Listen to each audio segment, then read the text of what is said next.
Hello and welcome. In this episode, we explore Unipower, Minipower and Biota power.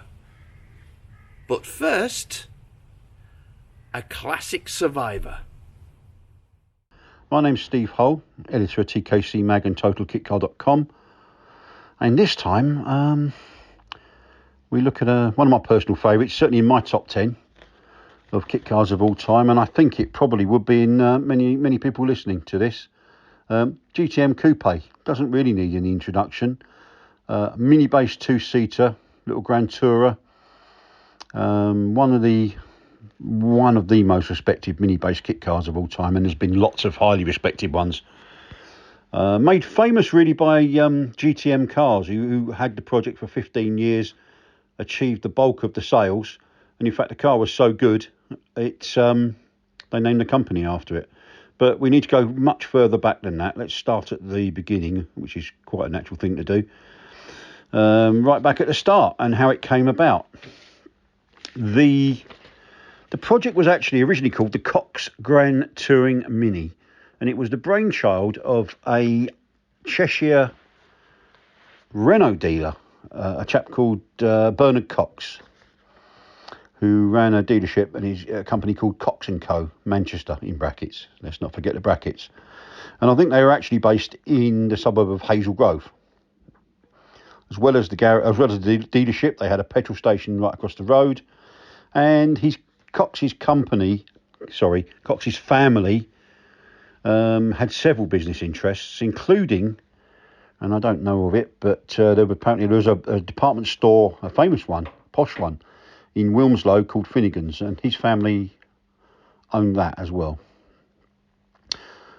Bernard had raced Elva Couriers back in the late 50s, early 60s, so he was a motorsport man. He liked exciting cars. One of the chaps he raced against in those days was a man called Jack Hosker, Hosker, and he just happened to work for Bernard at Cox & Co as the sales manager. He was also a bit of a handy designer by all accounts, and it was he who was tasked by Bernard to turn his design into the third dimension. So he gave him a pretty exact brief. One of the important points being that he couldn't cut any corners. There shouldn't be any compromises. But Bernard didn't want to get involved in laminating his own fiberglass and bashing metal about, because, as he said, or was quoted as saying, he sold cars, didn't make them. Until that point, it wasn't in 1967 anyway. So that was the brief that Jack had, and I think he came up with a pretty impressive effort. Everybody liked the car. It was low, it was sporty.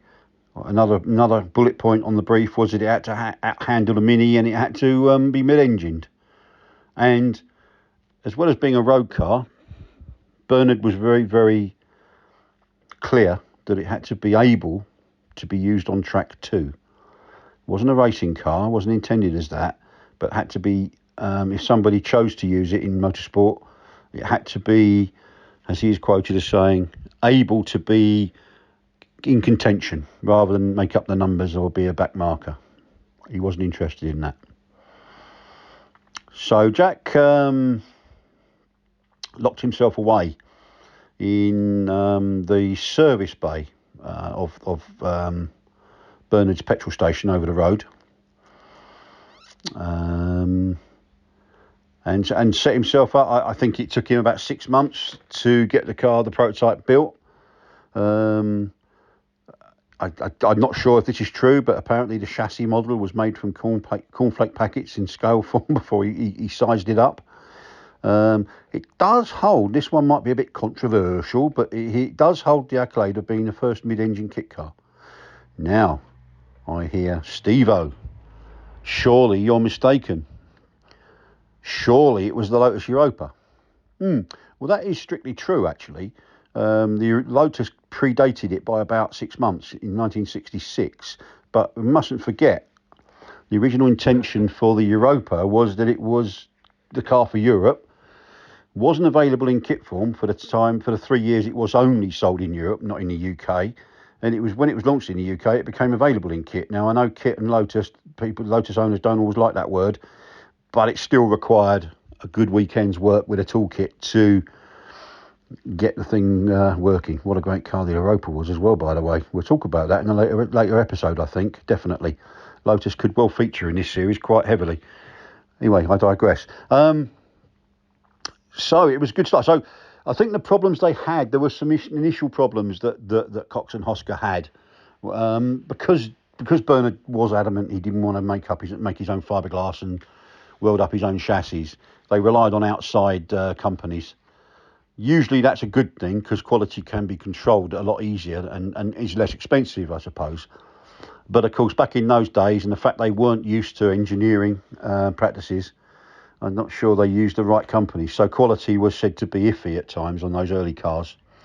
And then there was a massive howler made when the windscreen was measured up and sighted in the body mould.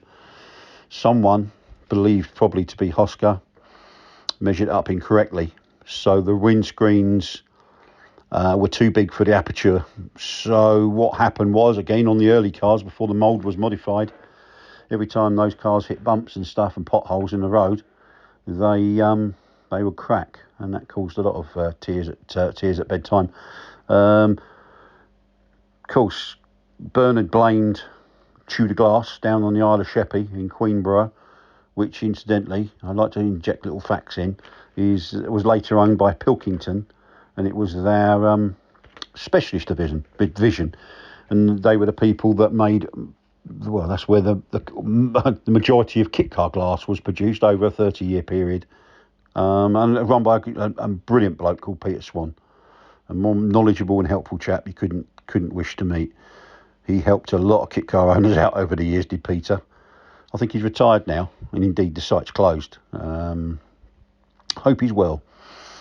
So anyway, their intention was they basically got to the point where they could display the show. They aimed to launch it at the Racing Car Show of 1967, January, and they made that date. Their little car with a steel box section chassis. It had modified mini front subframes, two, one in front, one in rear one being locked out so it couldn't give you rear steer, and a GRP body. It all amounted to a launch price of £330 for the whole kit package. And that was, according to the Money Sorter website, is worth around £3,850 today, allowing for inflation. So actually it wasn't a bad price, and it was, if not a bargain, it was pretty competitive, I would say.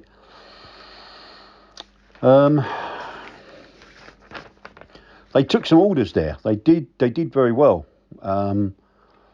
And that they were busy straight away. They had to work out how they were going to actually build the cars that they got orders for, but they managed to do that. And they supplied the customer with a nice package, by all counts. The kit was supplied with, the body was pre-fitted, doors were pre-hung. But it said, and I don't know for sure, but I've spoken to a few people and read some reports that the kit was not for a rookie. It required someone pretty handy with a toolkit to get that done. There wasn't a build manual, and there was no chassis jig, so I think you had to be a little bit careful when it came to fitting to getting things all geometry and suspension and such like done. And the early cars, the GRP was said to be a poor standard, but they soon ironed all that out and got things moving quite nicely. The press loved it. It got some really good reports for fine handling abilities and general performance. After a little while, a couple of years, it's said that Bernard lost interest in it. He was more interested in selling new cars, by all accounts, and he lost interest in his little baby. He'd done what he'd set out to achieve. Let's face it. He had his own little dream car, and he'd sold a few. I think he'd sold around 50 by the time. I'm not sure if Cox & Co actually went bust, but certainly they weren't selling the GTM anymore. Excuse me, after February 1969. At this stage, one of Bernard's friends, a Mr. Heary, he was a fellow car dealer He ran a Ford dealership called Midland Garage on Buxton Road in Hazel Grove, just round the corner from Bernard. Now his son, he's quite Howard, who is still with us and now lives in Australia and enjoying his retirement. He had been in and around the Cox & Co business. He was a pretty useful Formula 3 driver by all accounts, was Howard. In fact, I've seen some photos of him in action in that formula. So he also did some work for Bernard. He did some basic sort of menial work, and also he did a bit of competition driving for Cox. And he ended up taking over the project. I'm not sure. I'm pretty certain he was funded or helped with funding by his father. And he took it over. From about March, April, there was a little gap while he got himself sorted out, but he soon was back up and running. He made an initial change to the kit because he felt that the chassis needed a little bit of stiffening, so he added a supporting frame for the engine, and the kit price had risen to 350. He, over the next few months, he made some more fundamental changes to it. I mean, he added a mini bumper at the front. He revised, recited the indicators, and he renamed the Cox GTM to the GTM 1.3. And incidentally, he traded as Howard Heary Engineering Limited. Some of his adverts were fantastic. There was one that I think it might have been in Hot Car or Triple C, and the strapline was thus. It was very well written by someone that obviously knew a little bit about marketing. And I quote, mid-engined like a Lamborghini, good-looking like a Ferrari, beautifully engineered from only the best materials, roomy, fast, economic, and, in fact, a proper, in italics, GT car.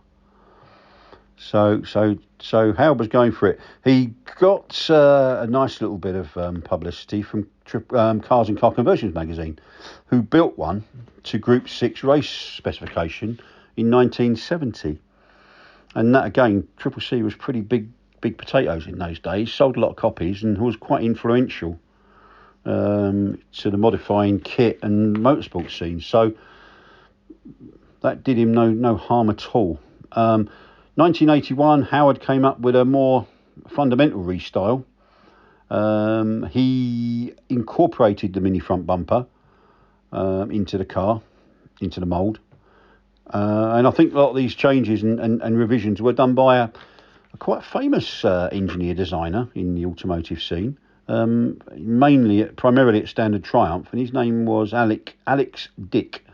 And he'd had some serious input in the past on the TR3. And he gave Howard some much help and did a little bit of re-engineering, I suppose. He lowered it. He made it slightly wider at the front end by revising the nose area, bringing in a new grille, and he, as I earlier mentioned, he blended in the mini bumper into the mould, and he went back to his beloved Triumph, and he used he incorporated Dolomite rear light lenses. And he also got rid of the mini rear or the mini front subframe at the rear, replaced it by a fabricated sheet metal structure, which did the job of holding the engine and such like and reinforcing it. Howard actually had big plans and had the real right idea. He wanted really to move the car away from kits and just wanted to offer fully built cars because, well, clearly the car was capable and it was a very, very good little car, as we all know. He maybe had overstretched himself a little bit. He planned, in fact, he'd identified a 20,000 square foot factory, brand new factory. But he had some finance that was promised, but it didn't arrive, and the inevitable happened. He ceased trading around about March 1972, sadly, and that's a real shame because he was doing he did a sterling job for the GTM.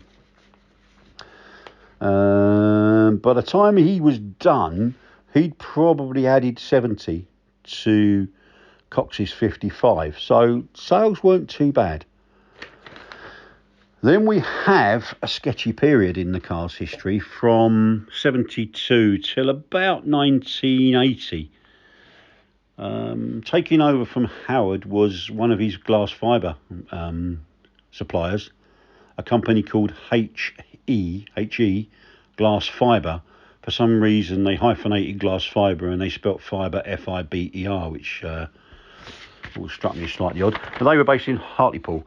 But by all accounts, I held the car. I had the project for 4 years and did not a thing with it. There are reports, and Howard mentioned to me that he thought that they didn't know how to build a car, which is why they didn't build one. Then passed to a company called KMB Autosports in Wellingborough, in Northamptonshire.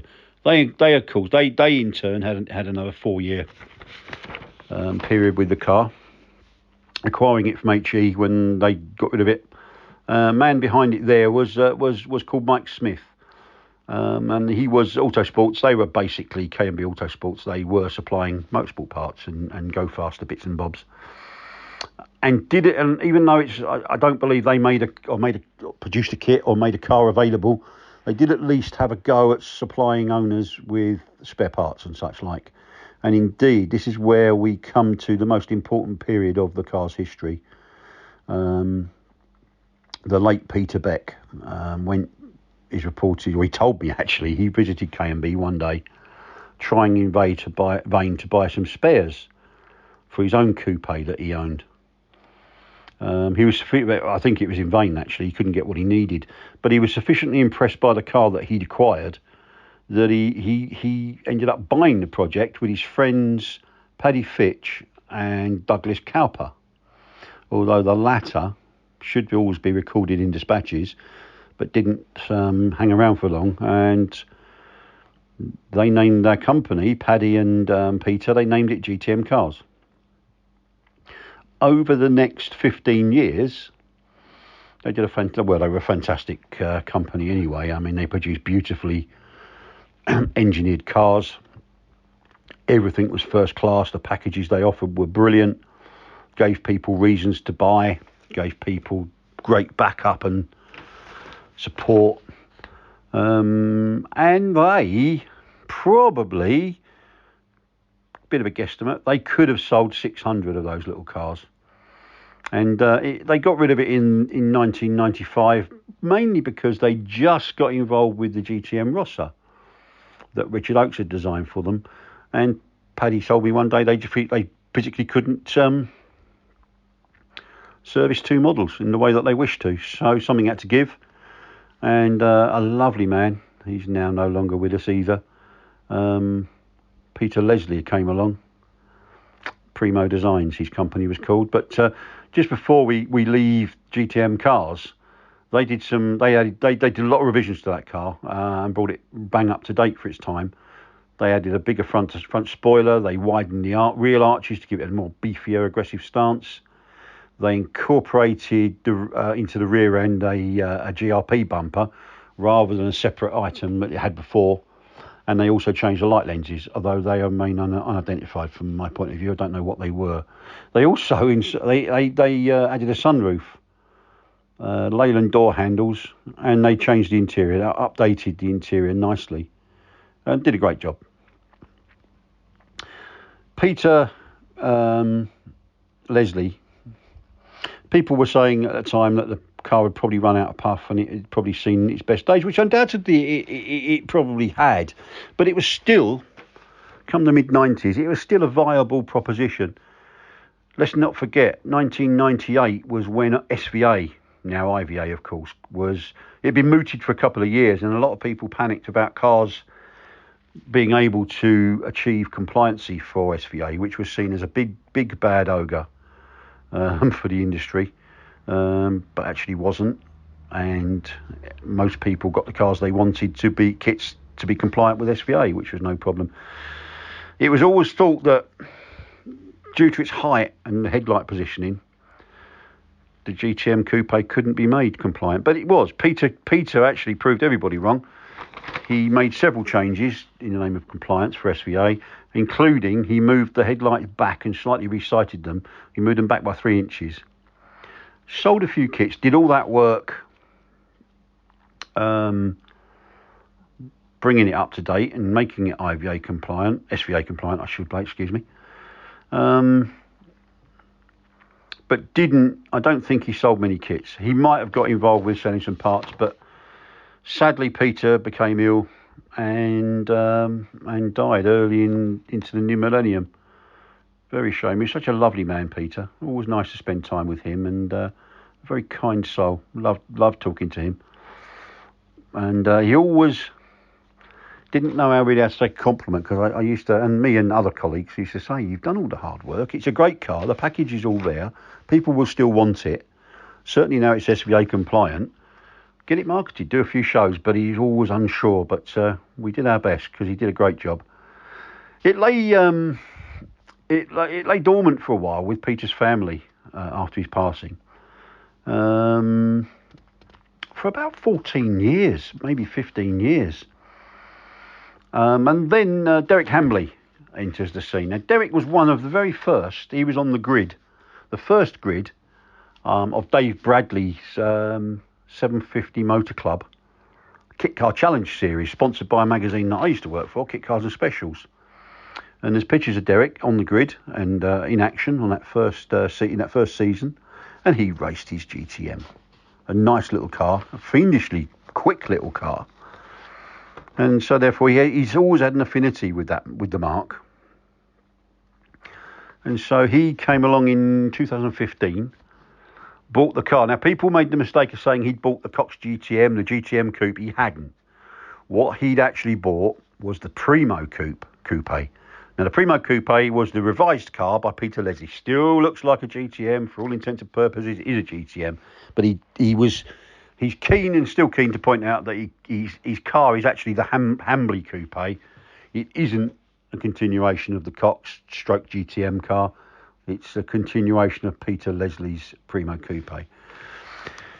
Now, Derek's been a fixture at Stoneleigh over the years since he acquired the project. Always nice to see him and talk to him. Does a nice little job. He's made parts available for owners. He can supply you a brand new floor pan or a chassis. He can supply you any body panel part you wish. He's made a little racer, so I've done a car. The yellow car's got beefier arches and spoilers on it. And he's one of the most notable things, because the A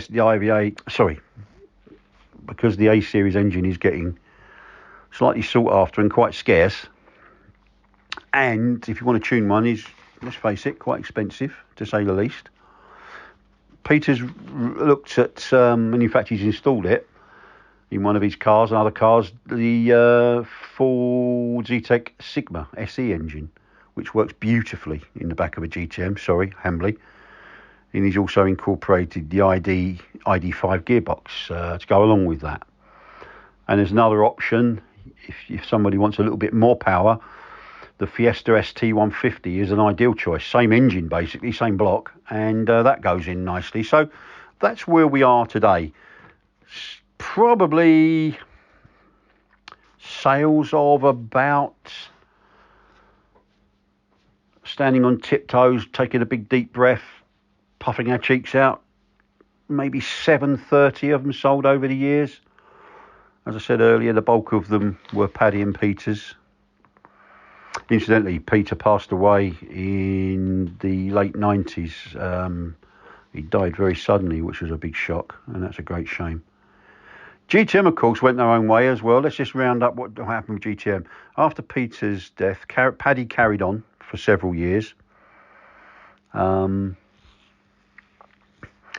as he told me, it was never the same. But by that time, when Peter died, they ceased production of the Rossa and brought on board the, again, a Richard Oakes car, the GTM Libra, fantastic car, and its convertible counterpart, the Spider. We, of course, owned one. Lovely car. They developed, but it still had that essence of the GTM Coupe in all those cars. Rossas, the various Rossas and the Libra and Spider had the essence of that original Bernard Cox, Jack Hosker little GTM. It still wore the badge, shall we say, with pride. And by that time, by the time that the Libra came out in the late 90s, the GTM were right up there in terms of quality of what they were offering. I remember being at a petrol station in ours once and someone saying, "What the hell's that?" And I explained it to him. He said it looks like a cut price Noble, which I thought was quite funny. A cut price Noble and a half half-size Noble M12, which made me laugh. Someone else said the same thing pretty much, but said it was a scaled down Ultima at a quarter of the cost, which is quite funny as well. But regardless, Libra was good. Paddy had, as I said, he'd always said that it was not quite the same without Peter, and he sold the project to Dave Keane. And David did a lot with the project. He developed a few more models. David's a serious businessman with various automotive related companies. Nice chap, very nice chap. Continued to promote the business very nicely. Originally he took over at Paddy's Sutton Bonington, well-known Sutton Bonington premises in Leicestershire near Barwell. Not Barwell, forgive me, Kegworth. But then took it back to their base in Coventry, where it was then where they were building them and supplying kits from. Sadly, that ran out of puff really. Westfield, the old Westfield, under Potenza Group, purchased the Libra projects with the intention, I think, of converting them to electric power. Went down the road quite a long way with that, but nothing really materialised. And sadly, the GTM is no more. The new Westfield Chesil operation had the moulds, but don't plan on doing anything with them. So it's a real shame because I still felt the Libra had a lot to offer. But anyway, back to the GTM Coupe. I hope you enjoyed this edition. I hope it's brought back some fond memories of that little car. And look out for Derek Hambley at Kitcar shows, because he'd love to talk to you, and you can find out more. And he'll still sell you one, which is great news. The GTM is still in production today with Hambley Motors, and it really is one of those cars that's a classic that survives. But I suppose if something is right, it's going to find a way. Sometimes, though, there are cars that deserve to survive and live and thrive and disappear. Here's a car that theoretically should have continued on as a GTM rival, because in many ways it was superior, but that's a matter of opinion. Anyway, here is the story of the Unipower GT. The Unipower GT is, to my eyes, and styling is an objective thing of course, the most attractive of the mini-based sports cars of the 1960s. Built between 1966 and 1970, it was initially inspired by the Italian Abarths that combined simple Fiat components and lightweight bodywork. Launched in January 1966 at the Racing Car Show, it was the brainchild of automotive engineers Ernie Unger and Val Dare Bryan. Between the pair, they had amassed experience at Lotus, the Roots Group and Ford, so the skills were certainly there to engineer something special. For the styling, they approached Ron Bradshaw, the very same designer who created the GT40, to create the GT's shape. He agreed on one condition: it would have to be done in secret. He was also working on the GT40 at the time, and he would have got into trouble if he was caught moonlighting. Unger and Dare Bryan's goal was to bring race car principles into a small and affordable sports car. To achieve that with modest power, a slippery shape and small frontal area would be required. To give the suspension a stiff platform to work from, a light but strong square tube space frame structure was designed. The aforementioned independent suspension would then be set up, and a mid-mounted engine would be used for both better balance, handling, and the desired low frontal area. For the engine, they looked to the BMC A-Series and gearbox from the Mini, as well as brakes, some suspension components and steering parts from the Isignis Masterpiece. The original Mini was the perfect donor. Its tunable engine was mounted transversely with the gearbox in the sump. After all, it inspired the same layout for the Lamborghini Miura, albeit with a V12 unit. The Mini setup meant that the new mid-engine sports car would be both quick and nimble, whilst having very compact dimensions.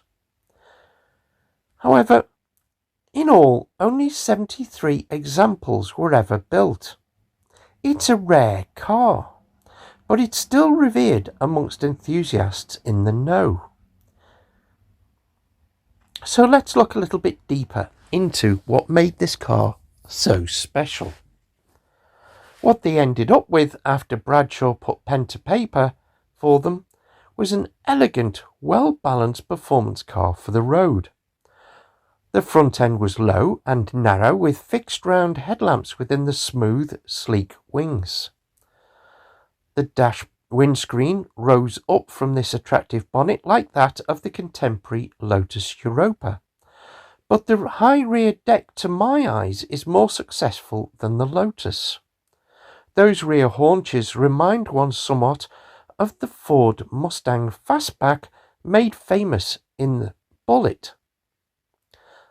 Hand-built, the Unipower square tubular space frame chassis was made by renowned fabricators Arch Motors.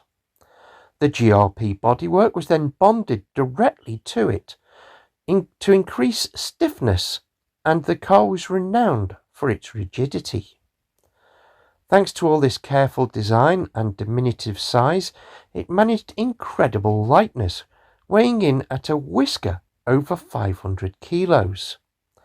This meant that despite the relatively low power output of the BMC A-Series engines offered, either the Mini Cooper 998cc or the Cooper S 1275cc with 55 or 75 brake horsepower respectively, the car had an impressive power-to-weight ratio, just as intended. The BMC parts were obtained at a hugely discounted rate, thanks to Alec Isagonis's involvement in the project. The Unipower GT was shown to the Mini designer at BMC, who was so impressed with what he saw that he subsequently offered the components bits they needed at way below retail cost. This was a massive boost in helping to keep the price of the car low. Other parts were sourced from various manufacturers' shelves, including Triumph, Ford and Vauxhall. All affordable, but each best for the job intended. It was a well-conceived, designed and engineered car that exuded quality. In spite of its lightweight and interior by acclaimed coach builders Wood and Pickett, it was certainly a special place to sit in for a journey. Unfortunately, however, by 1968, Unger and his then partner Piers Weld Forrester, who were known as UWF or Automotive Engineering and trading under the name Unipower Cars, were struggling to keep production going in high enough numbers. The Unipower GT, with revised dashboard and rear lights, was selling very well, with a number of orders yet to be fulfilled. But its hand-built construction meant that each example was incredibly time-consuming to produce. Combined with a cash-sapping racing program implemented at the UWF, production was unable to continue. A planned successor to the Unipower GT had already been started, design work well underway. Designated the Mark II, sadly it was not to be, as the company closed its doors in January 1970. The Unipower, like so many other independent sports car manufacturers, never got to fulfill their potential. Although never a kit car like the Cox GTM featured elsewhere in this programme, we thought it an important car to feature here as a contrast. Which do you think the more attractive and successful design? Sales numbers and longevity favour the GTM, but the Unipower GT is still spoken of in hushed tones amongst enthusiasts. Of the 73 cars produced, a large number, approximately 40, still remain and have made their way across the globe in a testament to Ernie Unger and Val Bryan's original design. Unfortunately, you'll be hard-pressed to ever see one in the flesh, although I count myself extremely lucky enough to have seen several over the years. Should you find one for sale, prepare yourself for a full chassis rebuild if it hasn't been fully restored. Being bonded inside the body can hide a lot of rot in what would now be a 55-year-old car at least. Is it worth it?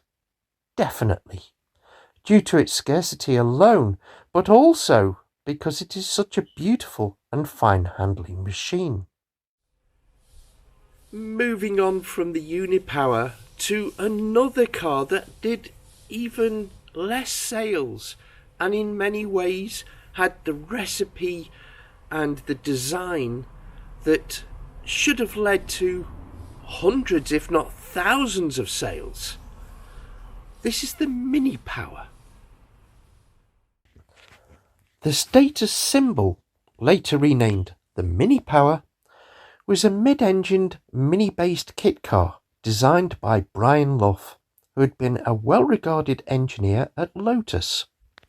He designed the Minipower as his vision of the Lotus 7 Series 4 alternative, but with a mid-engined layout. It featured a space-frame chassis, fiberglass body, and utilised the Mini's A-Series engine and gearbox and front subframe mounted at the rear of the car. The design was intended, as I mentioned earlier, to be a more affordable rear-engined alternative to the Lotus 7 Series 4, which Luff felt should have gone down the mid-engined route. The Unipower used various mini components, including the engine, gearbox, front subframe and suspension uprights. This kept costs lower for the builder, but also made the lightweight roadster very quick. Unlike most Mini-based cars which were front-engined, the Minipower placed the Mini's engine and front subframe behind the driver, creating a mid-engined configuration. The steering arms were locked in much the same way that GTM had done with their mid-engined kit. This made using the front subframe a straightforward bolt-in job for the complete rear end on the kit car. The front suspension utilised a unique double wishbone design with mini uprights and inboard mounted coil spring and damper units. The chassis was constructed from tubular steel, providing a lightweight and strong foundation for the suspension to work with. Again, this was following the same principle as the Lotus 7 it was aiming to compete with.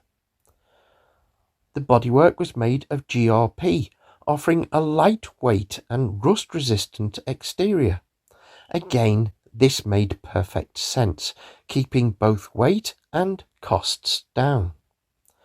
The flared rear arches resembled the Lotus, but the mid-engine layout allowed for a much lower wedge-shaped front end, making the Minipower really stand out. Sadly, only 8 kits were ever produced, which is quite staggering considering the pedigree of the people behind it and the handsome appearance of this car. High production costs associated with the complex design and fabrication limited the number of kits sold and built, apparently. But what do you think? Is this car a missed opportunity? Ahead of its time? Or is it one that should really fade into the memories, like so many kit cars that have been and gone? And to round off this episode, Steve Hole tells the story of the Biota.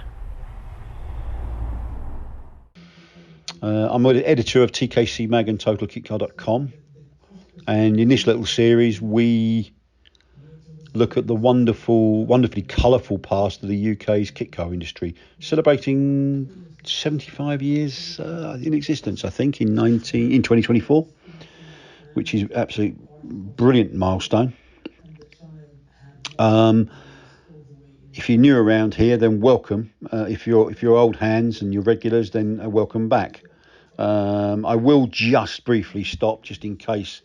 You must never assume these things, and I've got to say that if you've come here out of curiosity or by accident, really, that's what we do. We look at the kit car industry's past. It's a great British industry, and we've got some fabulous cars, some quirky cars, some super talented designers, and some absolute bonkers stuff to bring you, and that's what we like. We like bonkers here at TKC Mag and Total Kit Car.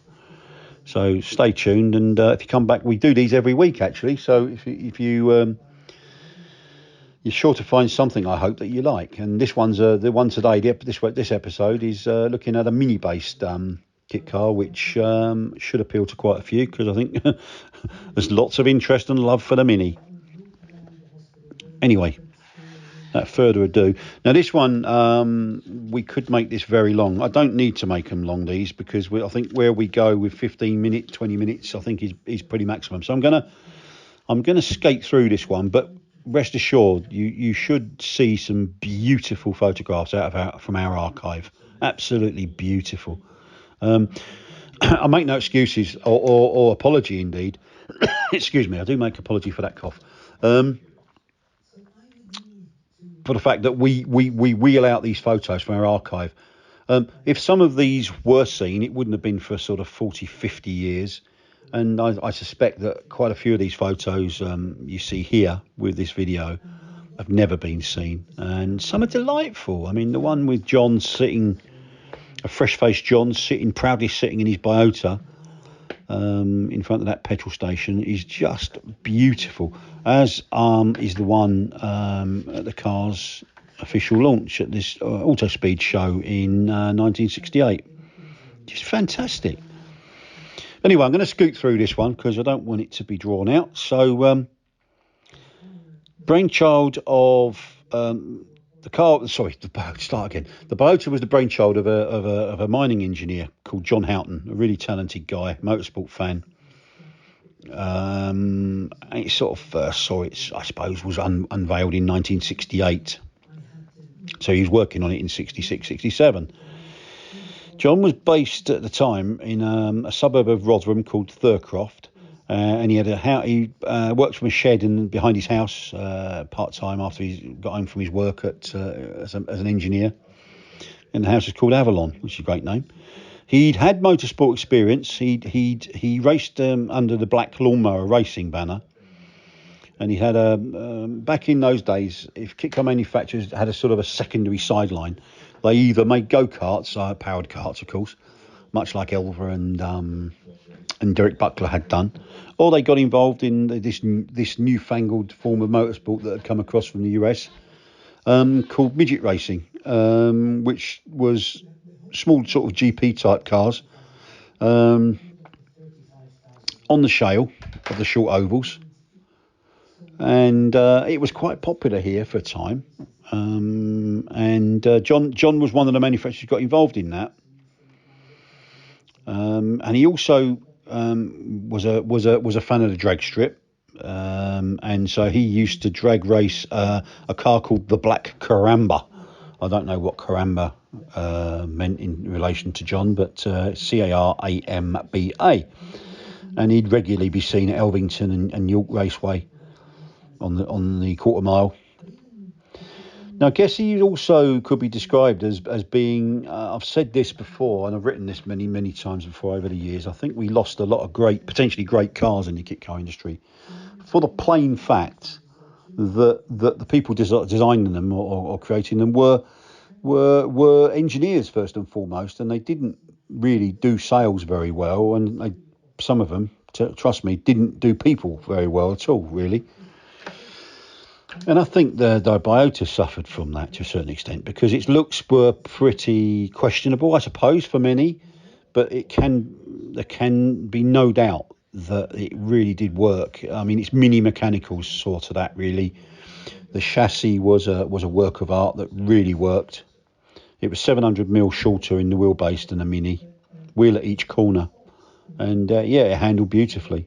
Biota, the name came from Greek for bi for two, and the ota for small, Greek for small. So they had a lightweight two-seater, and the Biota was certainly that. John was a Lotus 7 fan, but he didn't want to build a replica of that car, but he did want one that worked as well as that, as the Lotus 7 did, and indeed still does. And he chose the Mini because it was a popular donor, like the Imp and the VW Beetle, but he thought that it would better suit his purposes, which I definitely think was true. That chassis was built and designed by a guy called Mick Hazelden, who ran a VW dealership in Sheffield, and he was a friend of John's, obviously. While along the road there was another guy called Billy Needham, who ran a company called Coldwell Engineering. Now these two were probably a row waiting to happen, because I'm told they were both very, very never short to call a spade a sledgehammer, and didn't suffer fools gladly, so they probably clashed heads quite regularly. But they agreed. John needed help productionising the car and marketing it, and I think Billy was another neighbour. And when John described to Needham what he intended to do, Billy got involved, and in fact he'd had specialist car selling experience, because he used to make an F3 car called the Mink, or under the Mink name. So they set up a little joint venture called Houghton Coldwell Limited, specifically for the purpose of making and selling Biotas. The prototype, mock-up, they intended to launch a production car, but interminable delays meant they had to show the prototype, one of the prototypes, at what was called the Autospeed 68, which, for some bizarre reason, the BRSCC decided to rename the established racing car show that took place every January, and they renamed it for that 1 year, which was kind of odd. But it went down really well at that show, and indeed the prototype was developed into a runner and got the sort of, I suppose, kickstart, shall we say, that any kit car maker, even of today, would have given their right arm for, when a well-known motoring journalist of the day, nice guy called Richard Hudson Evans, tested one of the prototypes, a bright yellow one, at Snetterton in April 1969. Now, he did that for Hot Car magazine, while he was also a contributor to a TV programme of the day called Wheels, which I suppose was like the Top Gear of its time, presented by a guy called Shaw Taylor, a TV presenter and actor. Shaw Keep and Peeled Taylor, indeed. I should actually just always try and explain to people that don't know what you and I are talking about.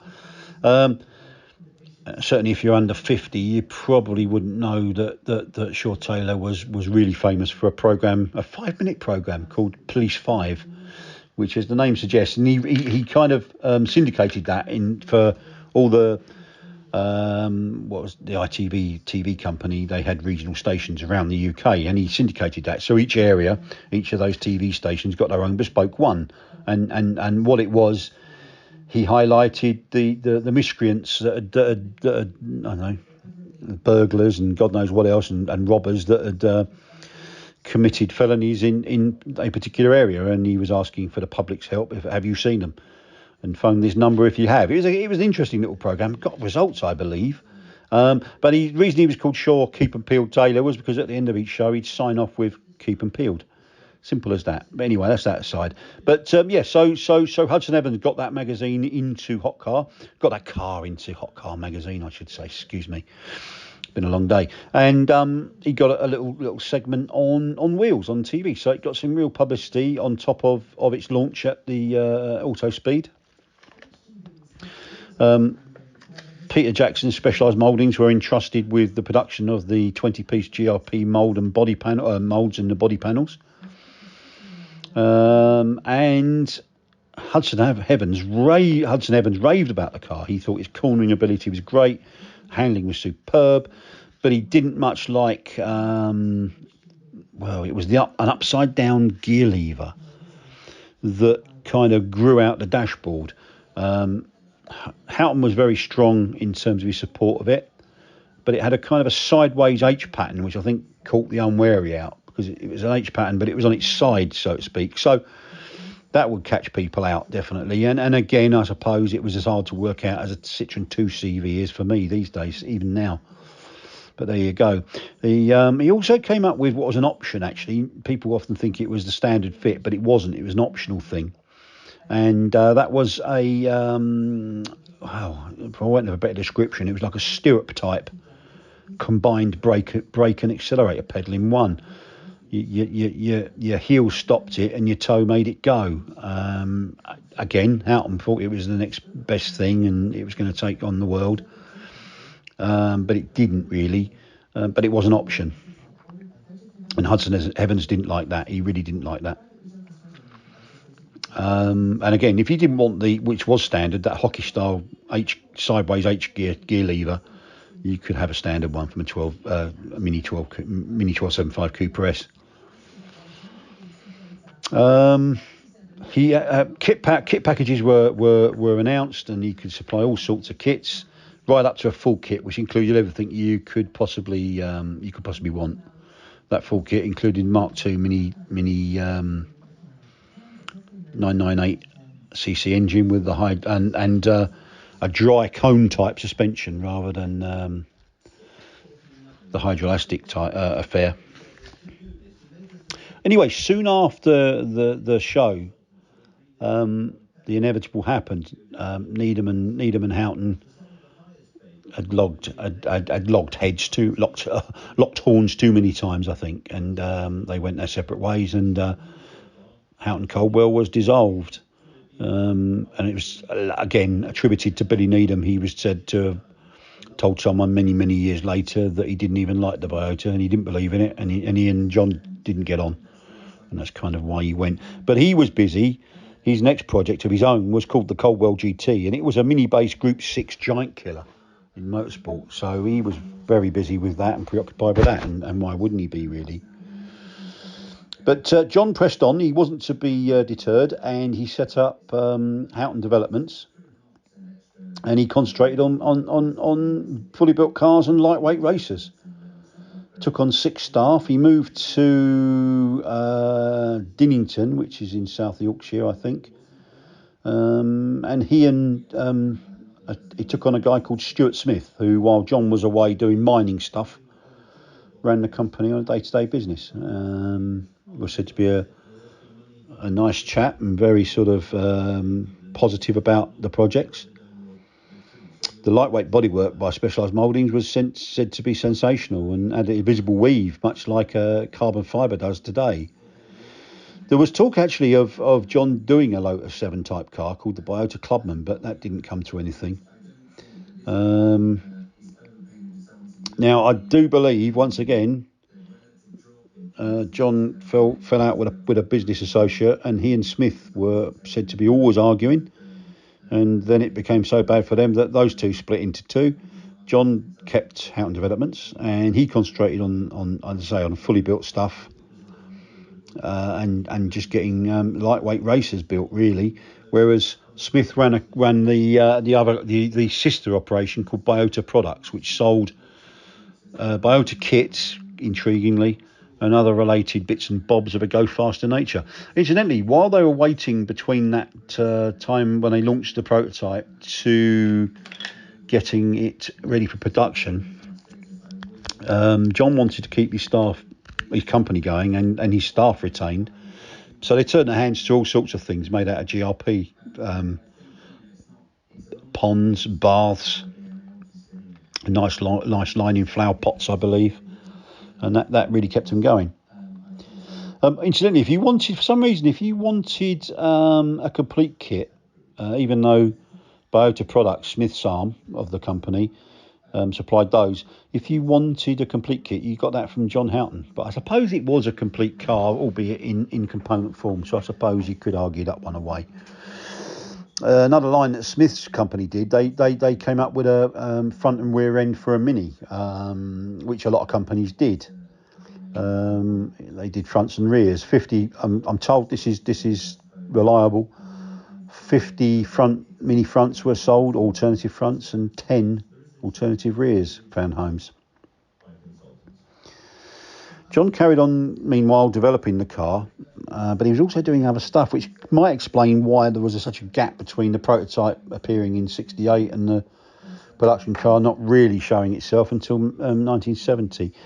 But in March '71, he was off to Amsterdam for some reason to a show there, but with a new hardtop that he'd created with a sliding windows and a hinged windscreen, or hinged side screen, I beg your pardon. And that sold quite well. He took some orders there, and he also gained himself a Dutch agent.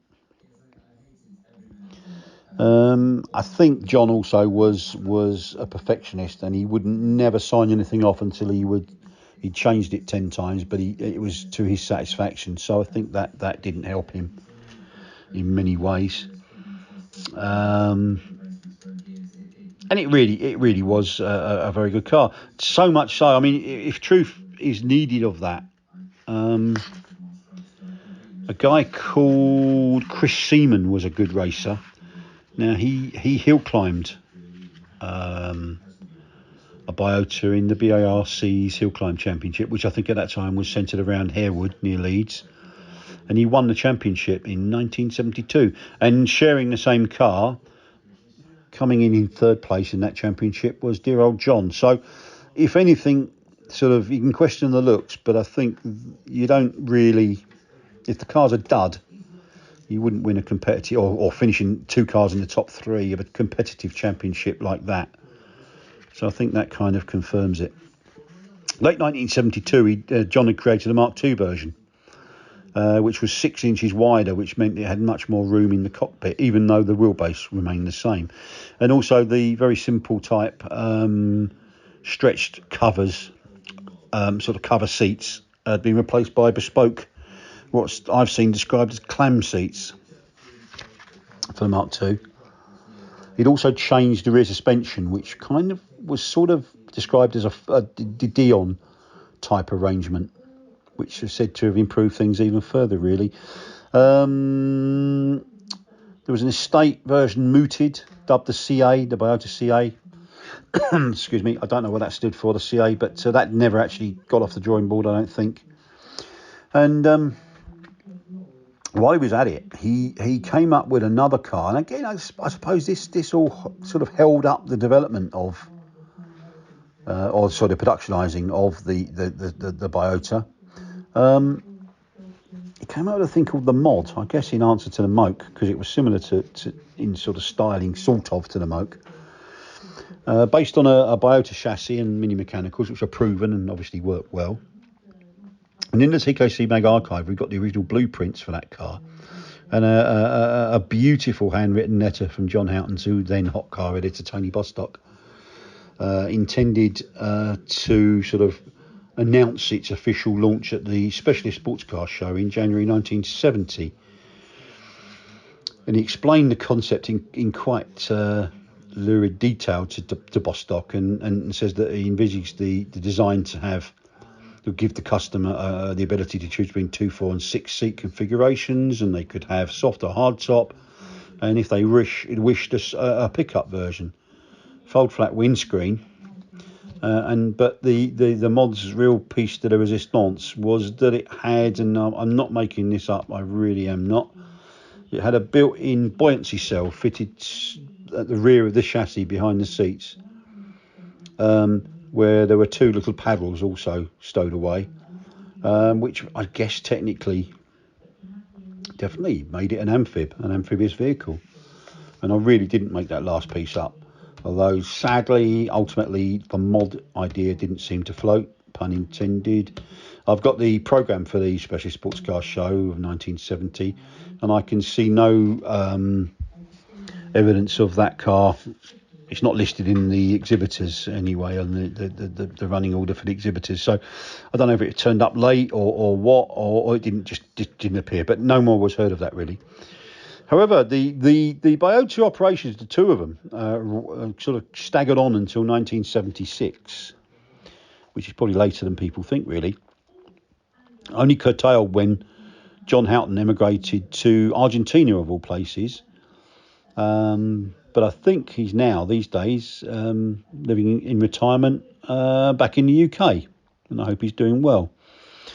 The amazing autocross racer of the time who ran a go faster speed shop type effort in Leicestershire called Jumping Jeff Williamson.